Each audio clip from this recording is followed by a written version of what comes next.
Hi, everyone, and welcome back to another podcast episode. My name is Alicia Gogan, the host of the Glow Up Secrets podcast, where I help you expand your mind and become more self-aware so that you can glow up into the best version of yourself.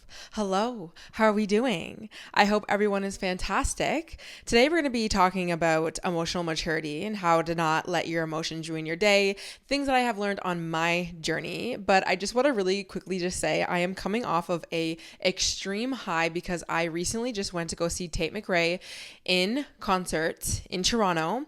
And guys, she slayed, okay? I think this has to be her best performance. Not like I have been to any of her other shows, but I do watch everything she does on TikTok and I watch all of her shows when she's on tour and stuff, and I think she absolutely killed it. It was the most beautiful night of my entire life. Liquid IV actually sent me, which was even more iconic because that was something that I really wanted to do, was to be sent to a concert with a brand, and I actually really like Liquid IV. This is not sponsored at all. I'm actually drinking their Liquid IV right now, and they gave me floor seats, which was obviously just better. Like, I was going to go to the concert anyways, but the fact that they gave me floor seats and I got to see her, and tell me this, okay? Please don't worry, we will get into the episode and there'll be timestamps. But she wore this iconic outfit and they were blue Adidas shorts that were all glittery and like a little, like a bralette top type of vibe. I don't know. It's beautiful. It's stunning. I'll post it. Tell me how, when I was shopping for an outfit for this concert, because I was like, I need to slay. I want my outfit to be looking really good. I had two options. I was like, I can wear a jersey because that's kind of like her vibe. She wears a lot of jerseys and athleisure wear. She's also a dancer, so she dances very like hip hoppy, which I love. Like, that is totally my style. But I was like, do I wear a jersey or do I just dress like how Tate would dress if she was actually performing?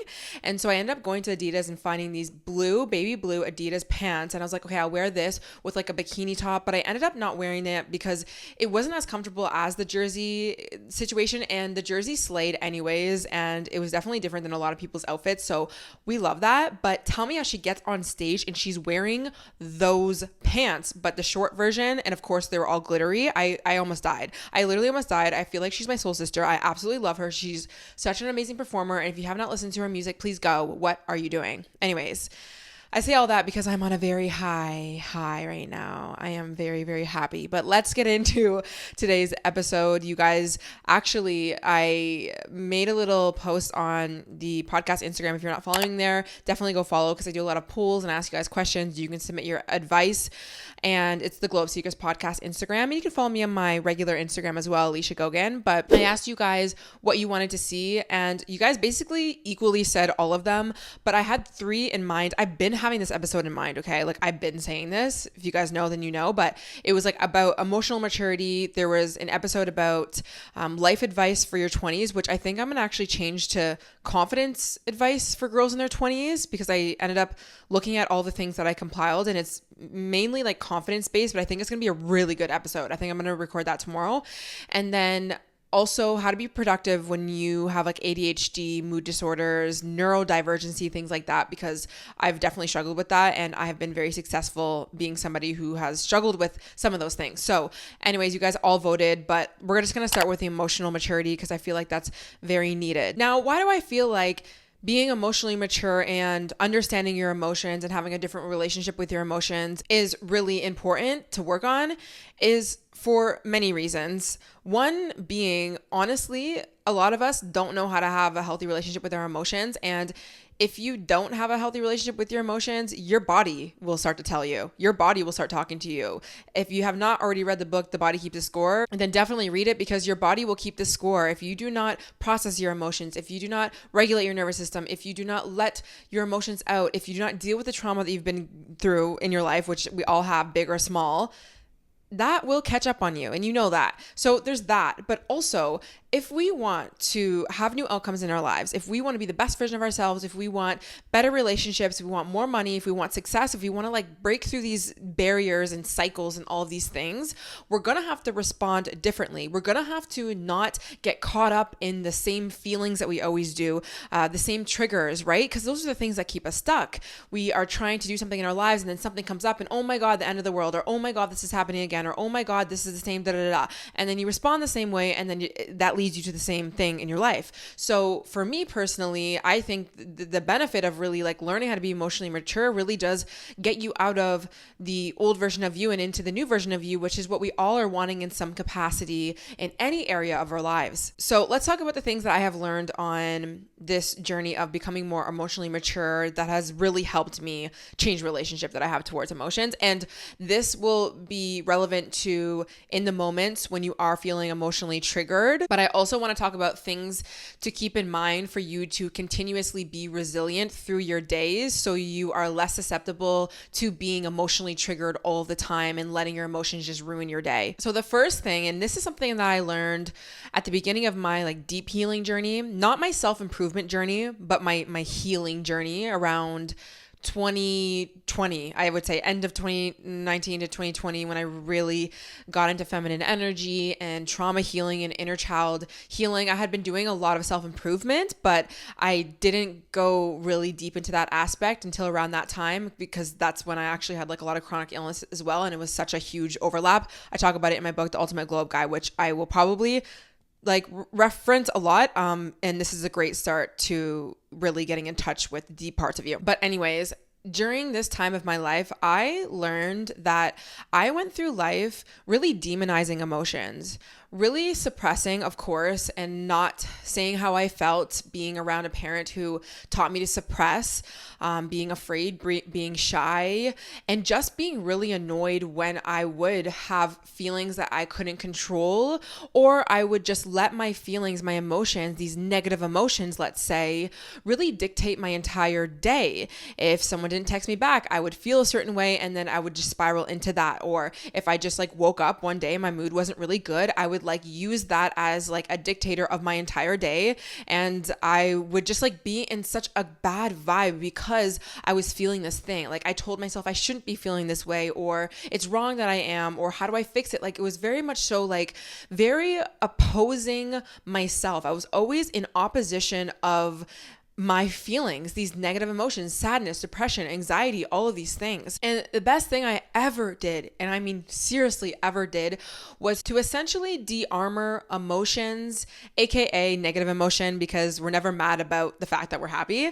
So de-armoring negative, sad, those lower frequency emotions in bad days. So I no longer look at when I am sad as something that shouldn't be happening. I no longer look at being sad or depressed or having anxiety or, just being frustrated in my life as something that I should be afraid of, something that's going to ruin my day. And I think that that is like the biggest thing that makes our lives more emotional and more chaotic, is when we deem sadness and depression or grief or whatever, frustration and anger, as like something we shouldn't be feeling. Now, there's many reasons why we do that. In society, we get taught that we don't have time to process emotions. We don't have time to be angry, to be sad.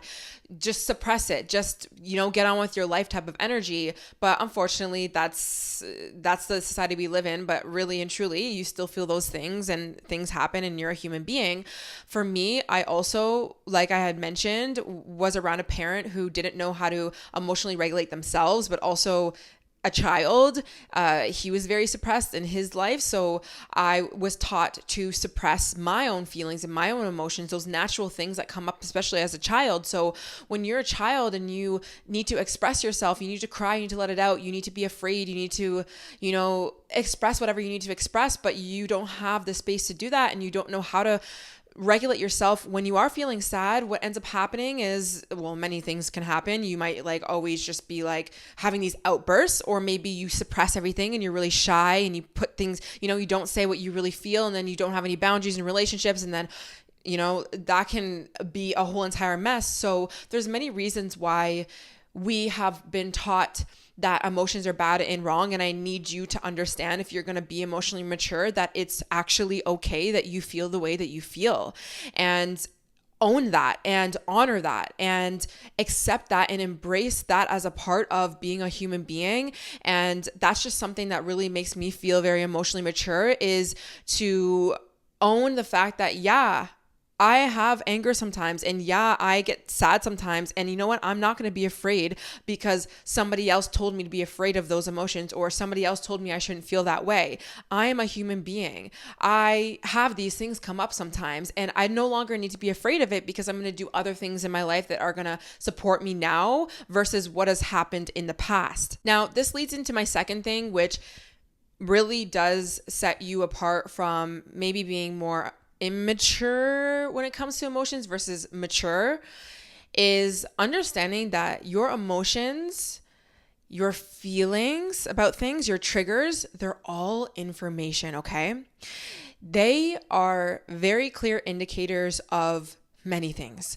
When I am feeling sad, triggered, annoyed, scared, anything, this is really just information for me to know that a boundary has been crossed, that I'm not having my needs met, or there might actually be danger around me, things like that. So I think, when it comes to de-armouring emotions and not looking at your bad days as like things that shouldn't be happening, you also want to look at the feelings that you're feeling as information. Okay, what can I learn about what I'm feeling right now instead of demonize it for being a thing? Now, the other day I saw a Pinterest quote and it really resonated with me and maybe like what I'm talking about right now, which is the art of observing, not absorbing. And I think that that's very important for you to remember, is that when you are triggered and you're feeling any range of emotion, the best thing you can do is observe from a place of, okay, what is this teaching me? What am I, again, not getting? Or what do I need from the situation? Versus absorbing, meaning, okay, I don't feel loved, so I'm just going to make it mean that I'm not loved, and I'm going to be sad all day, and I'm going to hate everyone around me, and I'm going to go into this spiral, and like that's going to be my life, and oh my God, poor me. And it's not to say that you can't do that, because I'm going to talk about emotion releasing and like some of the things that I have done in my life to feel those feelings, because they're real feelings.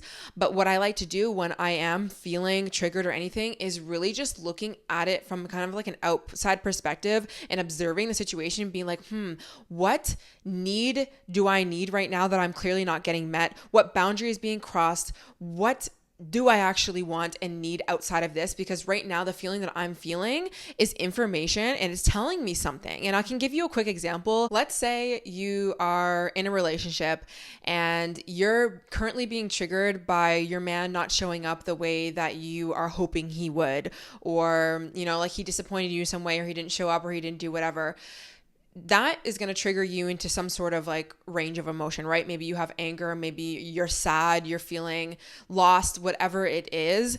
You could feel the feeling of rejection or disappointment or whatever, and then go into, I'm rejected as a human being, I'm not loved, he doesn't care about me. And then you go into that spiral. You might even start acting out of that. So now you're texting him and you're calling him and being like, you don't care about me, right? You go into that spiral. Or you could see, okay, I just got really triggered by the fact that he didn't show up. What am I feeling? Maybe it's disappointment, maybe it's sad, maybe it's anger. Why am I feeling that? Well, I really expected him to show up. I really need somebody who I can lean on. You want to find what it is that you're actually wanting, and you can see how, okay, this is just an unmet need right now. This trigger doesn't actually mean that I am rejected or I am not loved. It just means this is information for me to figure out where I want to go in my life. This is really showing me exactly where I want to be. And this is something that I use with everything. When things don't go out my way in my life, or things don't work out in relationships, I say, okay, what do I actually want? What is this teaching me? What is this telling me? What do I actually want? And these are the things that are going to get me closer to what I actually want in my life. But when we get triggered, or when we feel like we're disappointed by someone or whatever, we make that mean that we're not going to get what we want in our lives. But it's actually the opposite. And the reason why we're making it mean, oh my God, I'm not loved, or oh my God, I'm rejected, is because we don't really have a good relationship towards the feeling that arises. So it's important for you to take a step back when you are feeling triggered, or you're feeling some sort of sense of emotion or whatever, and being like, What's going on here? What information is my internal emotional guidance system really telling me right now? And now this kind of leads into the third thing, which is just getting so incredibly curious. So curious about what it is that you would actually want instead of this feeling. So bring it back to the relationship thing. If you're feeling really disappointed, you're feeling sad, you're feeling lost and lonely, let's not even take this as like some sort of evidence that you're not picked and you're not loved. Let's take this as, you know what? This is showing me exactly what I want. And I want a man who's going to show up. I want a man who's going to commit to me. I want a man who's going to communicate and acknowledge me and have responsiveness and be on the same level as me. Use that as fuel. Use that information as I am going to now meet my need, because this is what really happens, right? When you're an adult, you're going to have to meet your needs in healthier ways. And obviously there's people, places, and things can help you meet your needs. But at the end of the day, it's like, okay, you might have to remove yourself from these situations. You might have to say, no, I have to set a boundary here because I don't like the way that I'm feeling. But again, what we usually do is like we go into that spiral and then we just are sad about it. And then we just like wait for someone else to make us feel good. But really, we have to reparent ourselves at this point. How can I meet my needs in healthier ways? What do I need in this moment? So always asking yourself when you are feeling any sort of emotion that's not really like the best feeling, what do I need right now? And this can go beyond other people making you feel a certain type of way, really, right? And I think I'm going to talk about this in the advice for your 20s when it comes to confidence, because I want to talk about everyone as your mirror. It's a very big concept that I live by.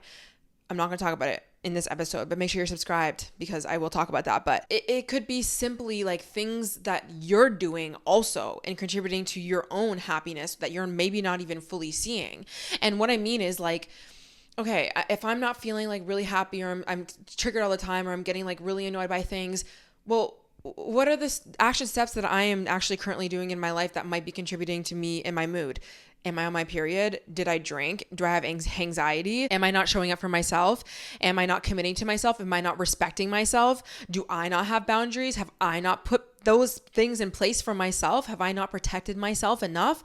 Am I worrying about things that don't need to be worried about? And am I not committing to having a healthy internal dialogue to make it less of an issue of me constantly being triggered throughout my days? Like, how am I also contributing to these things, and how can I meet my needs again in these ways? And I always know that, like I always sit down when I'm feeling like depressed or whatever, I can literally always pinpoint whether it's like a boundary that's, being crossed in a relationship, or maybe I wasn't being clear enough, like I wasn't communicating or I wasn't showing up for myself. It's no wonder I feel these things. It's no wonder I'm sad all the time. It's no wonder I'm angry. It's no wonder I'm X, Y, and Z, especially when it comes to anger. It's like you're probably in a relationship or in any sort of like dynamic where you haven't been showing up and voicing your opinion or voicing the things that matter to you, or you really committing to yourself and your journey and being like, I am available for this thing and not that thing. And this is not about blaming yourself, okay?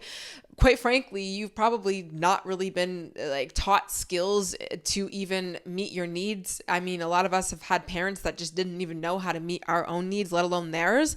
So you don't want to ever get mad at yourself when you realize, oh my God, I should have been having stronger boundaries, or I wasn't saying how I felt, this, that. But it is to see how you being emotionally mature right now is going to require you to reparent yourself and meet your needs in healthier ways. And why this is really important as well, especially in relation to other people, is you no longer do this projecting thing. And we do this a lot. We do this a lot actually, quite frankly, most arguments and most issues in relationships, romantic, friendship, whatever, family, is coming from a place of feeling like your need has not been met. Really, what it comes down to, it's not the fact that you have been arguing over who's taking out the garbage. It's, I don't feel considered in this relationship the same way I wasn't feeling considered when I was around my parents or when I was around my siblings or whatever. And I think a lot of us kind of know this. At the root of every argument is like something much deeper, which is usually your unmet need that you actually needed to have been met in childhood, and you've brought that up into your adult life. And that's what we always do. And that's why it's always important to be so self-aware and for you to ask yourself these questions of like, what do I actually need in this moment? Because you're going to have to start to communicate that with other people and like let people know what you're going to need out of relationships or friendships or whatever. Like you have to know yourself. You have to know your upbringing. You have to know what you didn't get in childhood and now what you're going to need. Like, and this is not about like putting all of your shit onto someone else and be like, you need to give me what I didn't get from my parents. It's not even that, but it's just to see like, okay, I need to feel a certain level of safety in my relationships. I need a certain level of communication in my relationships. I'm going to own my shit and I'm going to show up the way that I need to, and I'm not going to project all these things onto you. But at the end of the day, you're going to have people in your life that are better matches for like you and meeting your needs in healthier ways. And I even think about this with friendships. For me personally, like I have struggled. It's so crazy. Like I've struggled with avoidant behaviors and anxious behaviors, anxious because of the relationship dynamic that I had with my mom and how my dad made me feel anxious and I would get pushed to like towards my mom. But also I've had avoidant, and I still do, tendencies from also my father, because he was so like overbearing and very like rules heavy and like discipline heavy. So I don't like to like have people like very close to me, especially when it comes to friends and stuff, like too much all the time. And I'm also like very independent, things like that. So I'm like kind of a mess sometimes, but I've worked on it. But I know that there's certain friendships that work for me and there's certain ones that don't. I know that there's a certain level of safety that I need to have and communication that I need to have in my romantic relationships. And if I don't get that, then it's probably not going to work for me, because I do come from certain backgrounds and certain attachment styles. Now, again, it's not about projecting and being like, okay, well, I'm anxious. I'm an anxious girly, so I need you to, feed me and make me feel good all the time and constantly validate me. And the reason why that doesn't work is because other people are human beings, and also you need to learn how to create that feeling of safety within yourself and be self-sufficient and go out and find a bunch of different tools that will really help you in the moment than to always just rely on that other person. It will never work. We always see this in relationships. You'll just end up pushing that person away. That person won't even fully know how to meet your needs if you don't know how to meet your own needs. The same way as you want people to respect you, you need to respect yourself. You want people to commit to you, you need to commit to yourself. You want people to look at you like you're amazing and you're main character and you're beautiful. You have to look at yourself like that first. Do you have to be 100% and always love yourself and always back yourself? Absolutely not. Having validation and having love from other people heals us as well. But you need to know when you're putting too much on them and you're trying to look at everyone else to meet your needs, and also like going in this feedback loop of being kind of like that victim of being like, nobody's ever meeting my needs and like nobody can, like no one's showing up for me and this, that. It's like, well, first of all, do you even know what you need? And are you actually letting people know that? And how much are you projecting on other people? And I find when you are getting triggered in the moment and you can stop for a second, you can observe yourself and you can say, what does my inner child need? What do I need in this moment? You will find you will stop having so many arguments in your life. You will stop having so much like miscommunication also, because you will know where you're coming from. And when you know where you're coming from and what need you actually need, you can actually communicate with that person, or you can communicate with the world in that way. And you stop having these meaningless conversations or honestly arguments with people where nobody's hearing each other. No one's hearing each other because this person doesn't know what they need and you don't even know what you need, and you're saying that you need this thing over here and you don't actually need that, and what you really need is for them to make you feel safe because you never felt safe before, and this person doesn't, you know what I mean? Like, it's a complete mess. So you got to know yourself if you want to be emotionally mature. Now, the next thing, which again definitely ties into what I was kind of just saying about meeting your needs, what I like to do is kind of like calling on this higher self version of me when I am getting triggered in my life.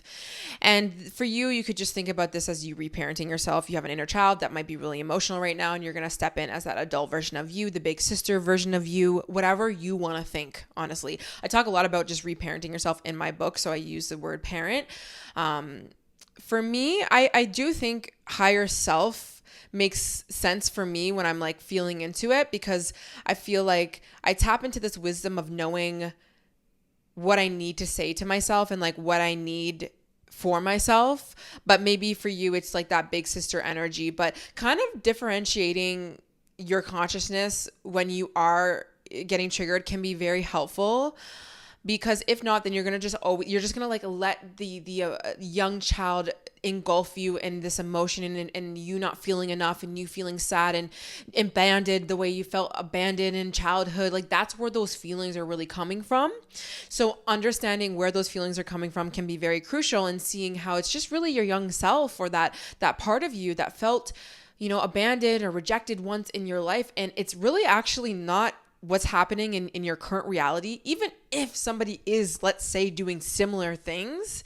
But again, it's not necessarily the same wound. Kind of differentiating yourself and being like, okay, I'm feeling rejection right now, whether it's real rejection from somebody who rejected me, or it feels like when that person doesn't text me back, I feel the same way as I felt when I first got broken up in high school, or like whatever, that thing. You want to be able to step outside of yourself and see what's going on and be like, okay, I'm feeling really triggered right now because like this does feel like from when I was younger, or this just doesn't feel good, like this doesn't feel good. And sometimes you can't always do this. You can't always be like, I'm going to step into my higher self and like fix myself, because you don't even want to, it's not even really that energy. But if you can, sometimes it's good to do that, because then you can really think, okay, what do I need right now? And when you're coming from a place of like your inner child, you're really emotional, what you think you need is not usually what you need. Like what you really think you need when you're emotionally triggered is like to respond to someone and like lash out or like get angry or, get all up in your whatever. So building a emotional self-care toolkit, that's what I'm calling it, is very important. And this is something that takes time, and it takes you practicing certain things to see what works for you. But kind of just having this toolkit that as your higher self, you can tap into to help soothe that young part of you, that sad part of you, that angry, frustrated part of you, can be so helpful through these times. So let me talk about a few things that I have learned on my journey that has helped me when I get into an emotional triggered state, whether it's like heightened because it's very clear that it's like a relationship thing or a friendship thing, or it's like this like slow, deep going into the trenches of like depression, which that's basically kind of been my experience in my life. And that's also still a reminisce of some of the times when I was really, really young. I experienced deep depression and isolation and loneliness in my life a lot of times around my father when my mom would go to work. I was the only child living in our house, so I felt like alone a lot of the times. I was also very shy. We also just didn't have a lot of money, so I wasn't always in extracurricular activities and like all of these things. And by the way, I do have half siblings, but we didn't live in the same house, so there was a lot of experience of a lot of like loneliness and depression and stuff. And so I have learned a few things that have really helped kind of like get out of that for me. And so the first thing is kind of leading back to the like number one thing that I've learned on my journey, which I like to call it emotional release practice. I talk about this in my book again. And what this basically is you're bringing a pen to paper, but you can also speak this out loud if you don't really like to journal or whatever. Sometimes I'll do this as well. And you're just letting out everything you're feeling, okay? So this is not you trying to change the narrative or change the story or trying to tell yourself something to make you feel better. This is about going deep into the emotion and being like, all right, I feel like shit right now. I feel rejected. I feel so sad. I feel disgusted. I feel angry. I feel so disappointed. Let me go dive deep into that emotion. Let me go feel that with all of my heart, with all of my soul, with all of my tears. Let me go feel that and let me release it, because your inner child is feeling that. And it's hard sometimes to do that, and it's like weird and like counterintuitive when we think about that, because it's like, why would I do that? Like, why would I go and dive into a negative emotion that I clearly don't want to be feeling right now? But I promise you, and I know there's so many people who can attest to this, you feel 10 times better when you let that shit out. And when I say emotional release practice, this is like a journal practice where you'd want to like rip up your papers and throw it away. Like, you're not going to be reading this back again. You're not even going to want to have anyone read this. Usually when I'm writing stuff out, it's like so messy. Like, I couldn't even tell you what I'm doing, but I'm just kind of like letting everything out. And so usually it's situation specific, but of course you can kind of do this anytime, but I do think this is very helpful on the times that I am very triggered. And this is what I always do every single time that I'm triggered. Before I start like going into this projecting energy, this reactive energy, I like to come into myself and ask myself, like, what do I need to say? What do I need to release? What do I need to feel right now? You have to do that, because if you don't, what you're doing is, again, you're projecting, you're not even like getting to the point of what's even needed, and you'll probably create more shitty feelings anyways. But also, if you get good at just not even addressing it and like pushing it down, you're going to keep suppressing your emotions until your body starts talking to you, or until you have an explosive behavior one day, or you get into a relationship and you're like, why are none of my needs met right now? And that definitely happened throughout my life. I was trained to suppress, do not cry, do not express, do not complain, do not ever even think about expressing your anger or your disappointment towards me or anything like that. That's what I learned from my father. And so I got so incredibly good at being emotionally suppressive. And I thought I was being emotionally mature. I thought I was being a very strong girl. I always would look at myself, like when I was younger and even as I was into high school, college, things like that. I always looked at myself like, yeah, I'm like emotionally regulated. Like I'm mature. And it wasn't that I wasn't, but what I was really doing was I was emotionally suppressing. So I did look like I had it all together. Like I did have my shit together. I didn't do a lot of responding, quite frankly, because I knew that if I responded, it's going to look like I'm crazy or whatever. And now what I've learned in my life is when I feel anger or sadness or disappointment, I use that as information. I allow myself to feel the feeling of, yeah, I feel fucking annoyed right now. I'm not going to go project that on that person, but let me feel this thing first. And then I am going to respond in a healthy way. So maybe that is setting a boundary with somebody, but I'm not going to set the boundary as I'm feeling the anger. I'm not going to set the boundary as I'm feeling depressed right now. I'm not going to try and go into this energy of fix as soon as I'm feeling the thing. I need to create space in a room for myself, my inner child, the way that she never ever was allowed to when she was younger. When I was younger, and I remember this one time, and I don't know if I wrote this in my book, like the way that I can't even remember this right now, but I think that I did. But it was kind of, I was explaining what I was doing, which was regulating my nervous system, which we're going to talk about nervous system regulation. But I remember specifically, my dad would drive really, really fast and very chaotic. It wasn't safe. It actually wasn't safe. He was a Jamaican dad. He just thought like, nothing could faze him and like nothing could hurt him. And I don't know, he's so like strong and like whatever. And I really respected some of that aspect of him and like just being so dominant in a way, for sure. Like I love that energy in some sort of way, but not when you're around a young little girl who's terrified of her life and she's terrified of you. I was literally terrified of my dad. And so we would be driving in his van and he would always drive really fast and I would always be so afraid. And this was always when my mom wasn't there really. And so for some reason, I guess I couldn't like talk to my mom on the phone.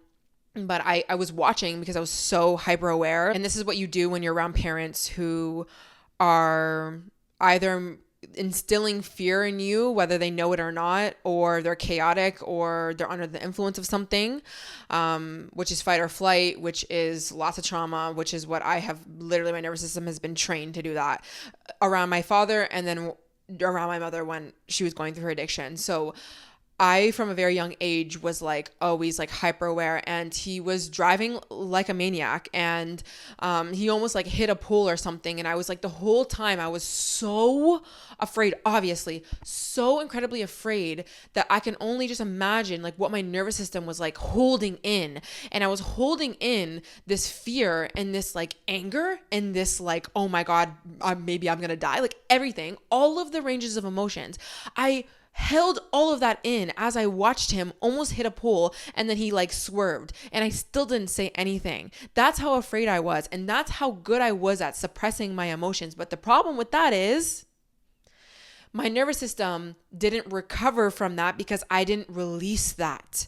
Okay. This is not to mean that we walk through life and we are supposed to never be afraid, or our nervous system's not supposed to get in that spike of like fight or flight, right? It's not even that. And there's a book called, I forget what the name is, like Healing Trauma or something.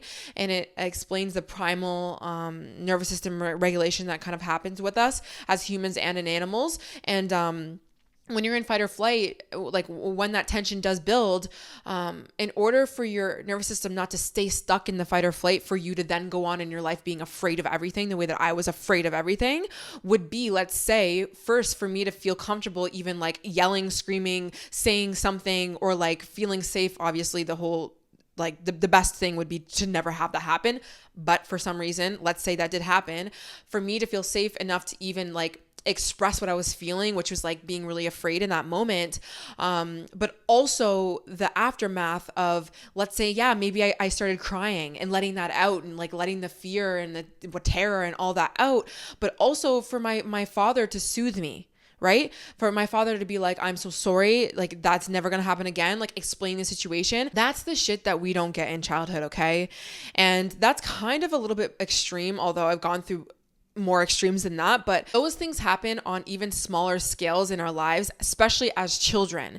And so we no longer know how to even regulate our nervous systems. Our nervous systems are in fight or flight. So anytime we feel like there's a threat, we're like, oh my God, there's a real threat, even if there's not, because we have not even learned how to calm down for a second. And even if something does trigger us, right, that threat, we have not been taught, and we don't know how to bring ourselves down, release that emotion, feel that feeling, and then look for the things that are going to help us feel safe. And that's what we need to do as adults. And what I was saying in my book was what I learned to do as a child to regulate my nervous system, because you have to like try and bring yourself down some sort of way, right? So I wasn't able to like express myself and be afraid and be around him. So I leaned on candy all the time. And I didn't understand why I was so addicted to candy when I was younger, but that was the only thing that regulated me. That's the only thing that made me feel safe in some sort of sense.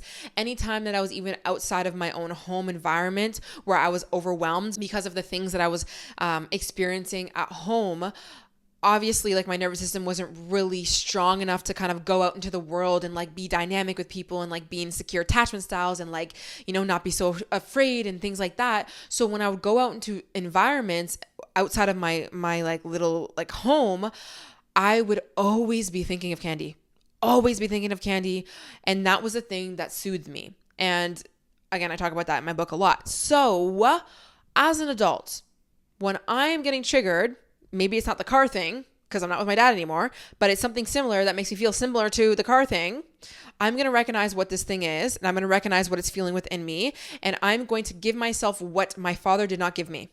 For one, that's what I'm always going to do, which means I'm not going to try and tell myself not to cry when there's a pole right here and we're about to hit it. I'm going to say, oh my gosh, it makes so much sense why you'd feel so angry and so mad and so scared and so whatever. Let it out. And that's what I'm talking about when it comes to this emotional release process. Let it out when you are feeling something.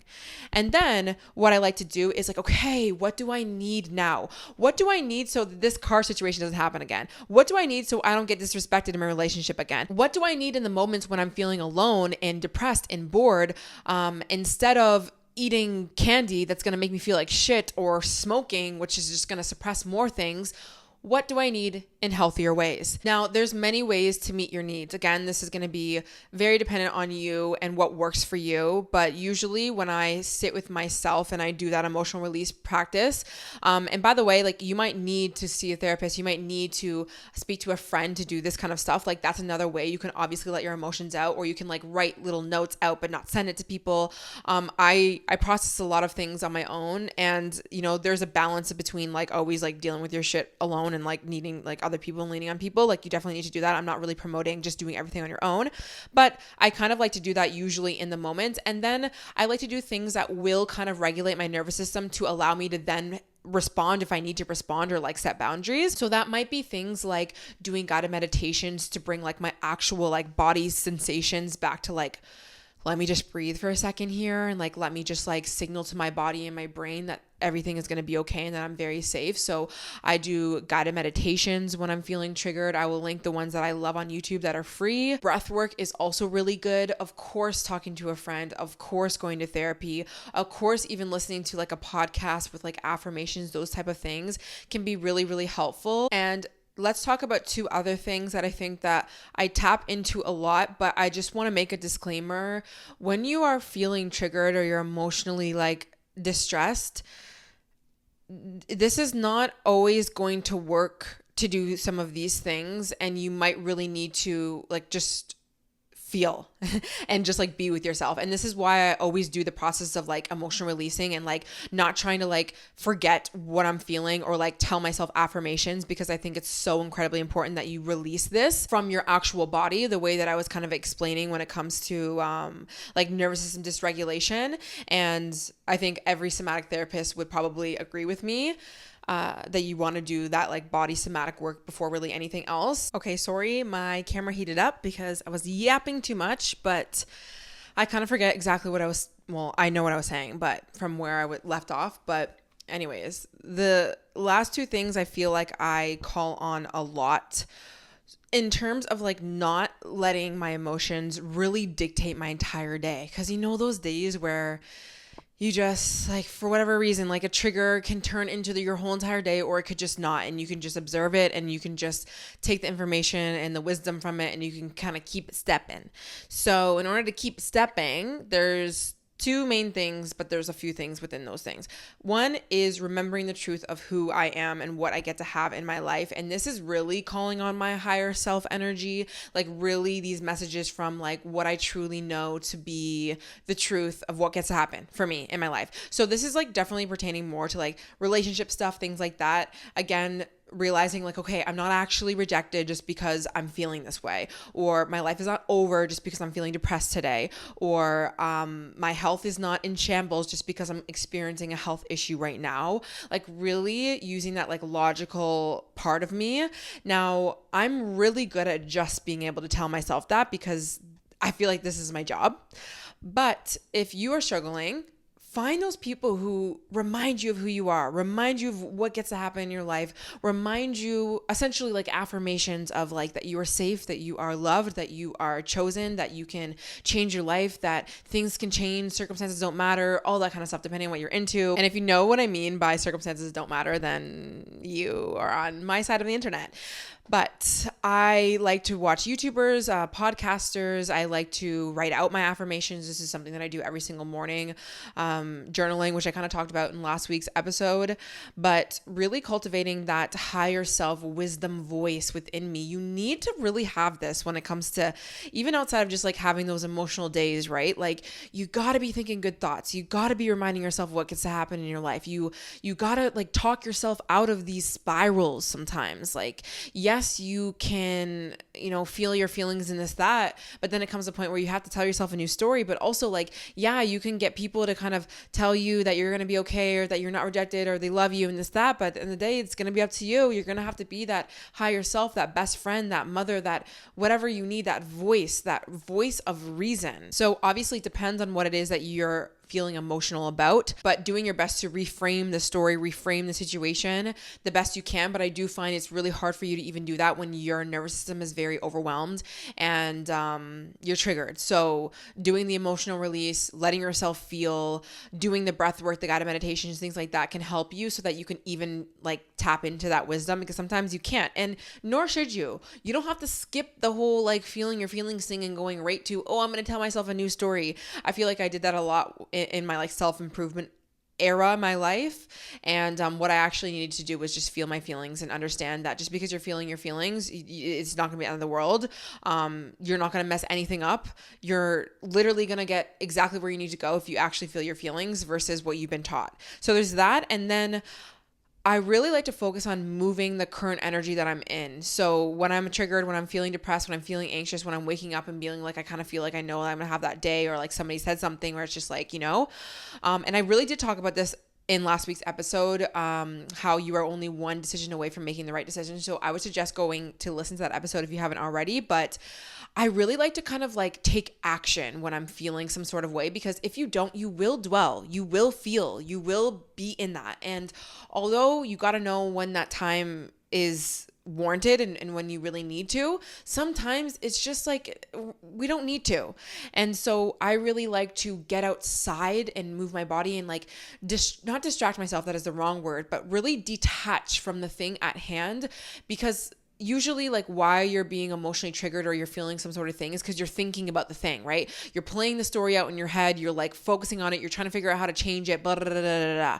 So what I like to do is really detach from the thing that's triggering me and ruining my day and going to put my attention on something else. And I know it's not always the easiest thing to do, but I do like to lessen the aggravation that is created from the story or the thing that's happening by going for a walk, going to the gym, putting on music that's going to change my energy, going to talk to a friend that's not the person that I'm like arguing with, like those type of things. Sorry, my camera just then ran out of space, so this is a little bit choppy, but I like to really detach sometimes, because sometimes that's really what you need. You just need a second. You need to breathe. You need to like take your focus off of the thing that's emotionally triggering you, which is usually a story you're telling yourself that you're running through, that you're spiraling on, a conversation that you're having that's not getting anywhere, your focus on something to do with like social media or things like that that's just triggering you. Or you're just like stuck in energy, right? Like even if you're depressed and it's not something necessarily like an actual situation, this is like things that I've really experienced, is just this depression feeling, this sadness, this like nothingness of feeling like empty and stuff and like lonely. And in order for you to really feel differently, you're gonna have to move your energy in some sort of way. And it might not feel the best. You might not want to do it, but it does tend to change a lot. And whether that's just like moving your energy, your stagnant energy, like going to the gym, going to walks, listening to podcasts, things like that, getting your mind off of it. Or usually what happens is when I move and take action on something that's different than what I've been focusing on, there's like always something new, like some sort of insight or wisdom that I end up coming to that I wouldn't have by sitting around spiraling on that thing, if that makes any sense. And just thinking back to like stepping into your higher self, like what would your higher self know to do for yourself, for your younger self? Like, would you just be like letting your inner child just be like sad all day and just like cry and like feel like crap about herself? Or would you be like, okay, like we can feel our feelings, we can feel sad about this, like whatever, like, you know, your young part of you feels rejected or whatever, but like, let's go do something now. Like, let's go try and like feel better. You know what I mean? And that's the same thing we're gonna have to do with our adult selves. So there's that. And now that kind of leads me into healthy responses, because obviously sometimes you do need to set boundaries, you need to communicate with people, you do need to change something in your life. But I think that it's really helpful that you respond out of a healthy place after you have realized what need you even need to be met. Also, I do write in my book, like I've already said, I've already told you that I write this in my book when it comes to reparenting and meeting your needs, but in my book, there is like journal prompts for you to write and journal out some of the things that you might have not gotten in childhood, and for you to kind of do that work on yourself. I think that's just really important before you try and like go and have conversations with people, because sometimes it can be like a mess and not really needed. And you usually find when you give yourself a little bit of time, some of the things that you thought you'd say, you wouldn't actually say, because just like isn't going to get you what you really want. I even wrote here, your higher self also knows that not everything needs a response, and your higher self knows that you do not need to over explain or try to get someone to see how you're feeling or how they're making you feel.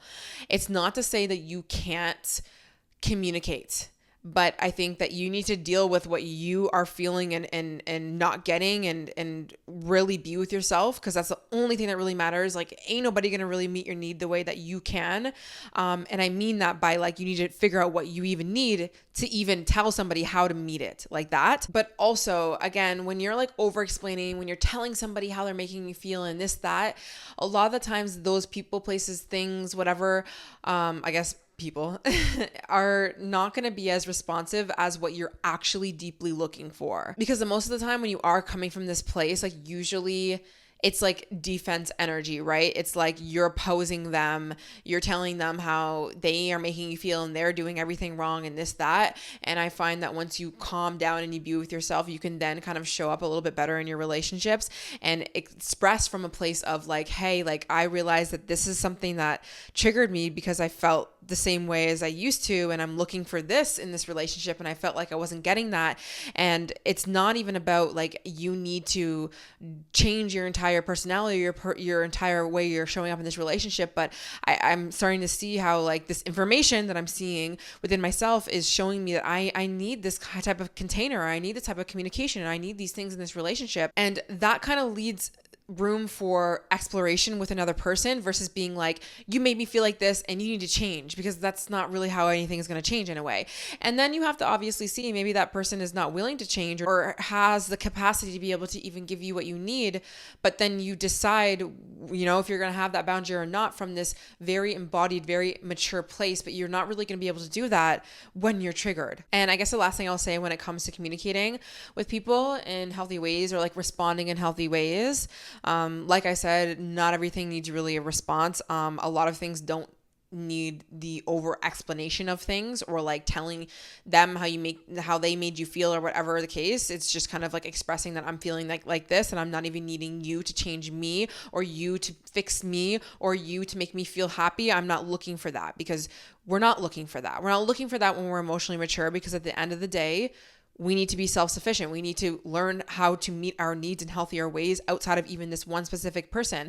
Again, this does not mean that this person can't make you happy. This can't be like a cherry on top situation. And obviously you want to have a healthy treatment from other people in your life, but at least that's how I go about communicating and stuff. When I am responding, I'm responding from a place of sharing what I have uncovered within myself, and not from this place of like, you need to change and make me feel better energy. I don't need you to do anything. And I have to be willing to walk away. I have to be willing to be okay with the fact that that person might not be able to meet my need. And you have to be okay with that. And if you're not okay with that and you're responding out of a place of you needing that person, that's when I don't personally think that the response or the communication is really at a place where it's going to get you anywhere, truthfully. Obviously, that is very dependent. So take that with a grain of salt. Now, a few other things. This episode is already getting very, very long. I want to kind of talk about things to help you not be triggered in general. And these are honestly things that I've kind of already talked about. And actually, there was a quote that I found on Pinterest, and it said, master your mind because one thought could ruin your whole day. And that's really true. So what I think when I think about this, mastering your mind, is to have a daily practice of thinking good thoughts and having a good self-concept and writing affirmations that work for you and listening to positive beliefs and listening to positive people online and surrounding yourself with good people and just positive things, honestly. Because if you don't have a practice of supporting yourself in these ways, then yeah, you're going to be triggered every day about something, you know? One person's going to say one thing, and because you don't sit there and you don't remind yourself of how amazing you are and how worthy you are, you will be susceptible to someone who might not be showing up the best, and you might take it personally and you might spiral into those things.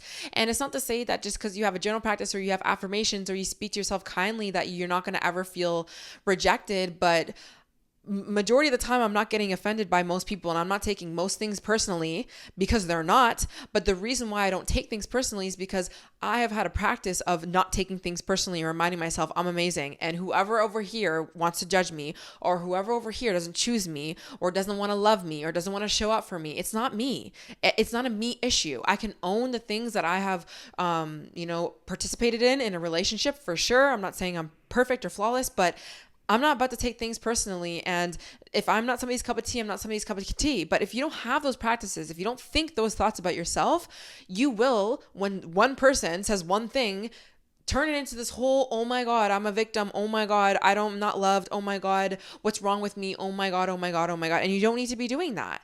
But you have to master your mind, and you have to have that practice. You have to show up for yourself and commit to yourself every single day. But also just knowing your triggers, knowing the things that irritate you or make you sad and depressed, and not doing so much of those things will help as well. And I think that once you get on routine and you're real with yourself and you have boundaries in place, these things are obviously going to help you be more emotionally mature, because you're not going to be in this reactive state all the time. And I think in this generation, there's so many things that can trigger you and get you out of that state. So stop spending so much time around people who like irritate you to the core and make you so angry if you can't communicate and you can't like figure things out with them. Stop going on social media. I always see this, you know what? Like side note kind of, like when you see people like leave hate comments and stuff, or they just have like arguments in the comment sections, like not gonna lie, it's so funny to watch that. But I always think like you're doing this to yourself. You're stressing yourself out. You're getting yourself into these cycles, into these conversations that are not serving you. Like remove yourself from places that trigger you all the time. Stop consuming so many things that trigger you into feeling like you're nowhere in life, or you're comparing yourself, or you feel like crap. Or I always think about when relationships, like when you're like checking stories, when you're checking followers, or who he's following, or who he's dating, or what girl he's talking to, or looking in the past. Like, why are you doing that? You're literally triggering yourself. Like, no wonder you're feeling like shit all the time. Again, coming back to routine and having like moving your body every single day and doing your journal practice and surrounding yourself with good people, places, and things. Those are going to be things that are going to make you feel better and not so triggered. So definitely take a look at what you think or what happens before you feel like shit and remove those things or do less of them. And I do talk about it in my book a lot, about figuring out like before you do the unfavorable habit. Like I talk a lot about self-sabotage in my book. Like before you binge eat, or before you text the ex, or before you do the thing that you don't want to be doing, what were you feeling? What were you thinking? What's the story you're telling yourself? Like what's been happening before that? There's always something. And bringing it back to kind of the surface level things. Like I know if I drink a lot of alcohol, I'm going to feel depressed the next day. I know if I'm too off my routine, I'm going to feel like shit about myself. I know if I keep accepting the bare minimum from people, then I'm gonna be upset and I'm gonna feel like my dating life is trash. Like, you know what I mean? So like it really does come down to you. And the last thing I have written here is, at the end of the day, you can either focus on what's tearing you apart or what's keeping you together. That was actually a Pinterest quote, and I just like wrote it out here. But this is really relevant to your emotions, because why are you feeling rejected, sad, angry, frustrated, all these things? It's the stimulus. It's this thing that you're focusing on, this story, this whatever. So you can either keep focusing on those things and let it make you feel the way that you're feeling, or you can decide to focus on things that make you feel better. Now, I think the whole focusing on things that make you feel better is great, and it really helps you be more stable, but there is so much room that we need to create for realizing what we don't want and what we're not feeling good in, and addressing it through emotionally releasing and getting the help that we need, and going deeper into that emotion and allowing ourselves to feel, and then going into, you know, telling ourselves a new story, because there's a lot of information that we need from feeling into emotions that will allow us to up level and allow us to have different outcomes, so that we don't keep getting triggered, so that we don't keep getting into these cycles or these behaviors or these things. So I think like the main thing, to sum it up, is coming back to point number one, is to stop demonizing emotions. Stop looking at it like it's bad to feel, that you've ruined your day if you're feeling like crap. Like I have some days where I'm just not feeling good, and it ends up being like a 2-day thing. And I no longer resist it. I no longer deem it as, oh my God, it shouldn't be happening. I'm ruining things. Even if I am responsive, or I express something and it's not the way that I wanted it to, or I don't even get the response that I want to, and now I'm still feeling like crap, I just let it all be. You have to let it be. You have to just let yourself be human. That is what it means to be mature, okay? A mature person understands that not everything is peaches and roses, and things are always like the most perfect thing, and that is okay. You're gonna be okay. So anyways, I'm gonna end this episode because my camera's dying once again. I hope you guys enjoyed. Please let me know what you want to hear next, but I will be doing those episodes that I said, and I hope you enjoyed. I'll see you in the next one. Bye.